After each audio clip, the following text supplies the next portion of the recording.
Next guest is a neuroscientist, best-selling author and podcast host, but Tara Swart is also known as the stress doctor. She says stress is often the cause of problems we don't even consider. So even if you eat less or you move more or both, if you've got these high levels of cortisol, it's still driving that, depositing the fat into your bellies. Tara says it helps explain why people who eat healthily and get plenty of exercise can still find it hard to shed the belly fat. And Dr. Tara Swart joins us now from London. Good morning to you, Tara. Well, take us through it. What's the link between stress and belly fat?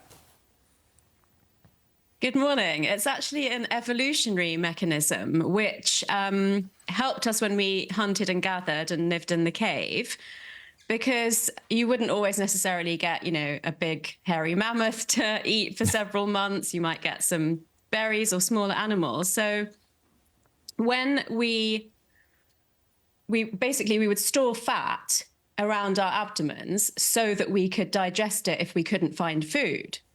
And so that's kind of like a stress response. Now, in the modern day, most of us are lucky enough that that's not a problem for us. But our stress response to the things that affect us today, like the psychological things like our work and our relationships, the physical response to that is the same. So if you feel stressed, then your brain senses that there are high levels of the stress hormone cortisol in the blood supply that's going around all the time.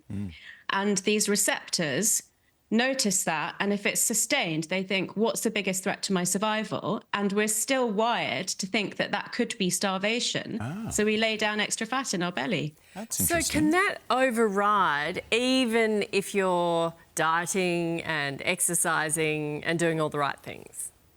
Yeah, so when I know that it's the way that I know it's driven by stress is when people say, I've had to undo the belt one buckle and I've been eating less and I've been moving around a bit more, but it's still not shifting that belly fat. Then I know that the high levels of the stress hormone are keeping that fat there for survival reasons. So I guess two things then. Cortisol, that stress hormone, how do we not allow it to build up too much?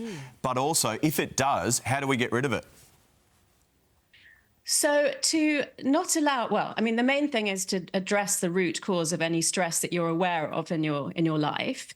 If it's not obvious what that might be and it's just the wear and tear of daily life, then doing any mindfulness activity that connects your brain and your body is really helpful to keep your cortisol levels low. So yoga, meditation. If you've already got high cortisol levels, then the best way to get that out of your body is by doing aerobic exercise. You can literally sweat it out of your body. Okay. And to talk about your issues, so to not keep them inside the brain-body system, but release the negative emotions that go along with high levels of cortisol. Do you necessarily know that you're stressed?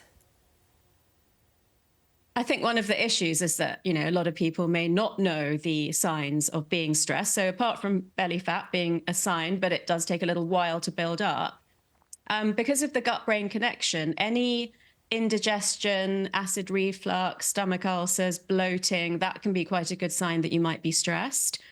Obviously, becoming irritable, having a shorter temper. Sleep problems are usually quite a good sign that you might be stressed. And that's all of us. All those key things, isn't it? Tara, thanks so much for shedding a little bit of light and understanding about stress. I think I'm going to go eat a woolly mammoth now, just to make sure I don't build up too much cortisol and that stress reaction. Thanks for your time. Thank you.